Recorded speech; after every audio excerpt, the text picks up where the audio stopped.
The reason I joined Mr. Vick's welding program is when I came to tour the school for our CTE's programs, I saw lots of football players like myself in the shop, and I just saw like lots of people that I could relate to, you know, working on cool projects and working with their hands and with cool machinery, and I just thought that was something I needed and I wanted to do. One major moment that stuck with me in this program was when we presented the Uvalde project to their superintendent, and she went back up on stage and gave us her emotions and how she felt about the project, and it was really like seeing the raw emotion from her about one of our projects that we created ourselves was very fulfilling. Being in this program has shown me that there's so many opportunities for me in the future. Like most people think that they just have to go to college or they're just set for a certain path, but going to the trades and everything is a great plan for many people. And maybe if I go to college and I don't like it, I can always go to the trades. It's a good backup plan as well.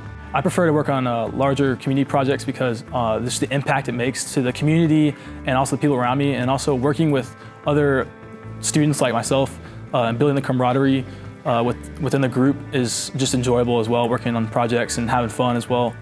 Vocational programs like this are extremely important in our country as the skills gap is widening and we need to fill it. And you know, learning how to weld and fabricate while also having fun and being with your friends and learning like under such a great mentor like Mr. Vick is just super important in, you know, growing as a student and also as a welder. If someone was thinking about joining a vocational program, I would just tell them to go for it. You know, you never know what opportunities are going to open for you and some projects you can take on, and it's just a lot of fun, and I think it's an opportunity you can't pass up.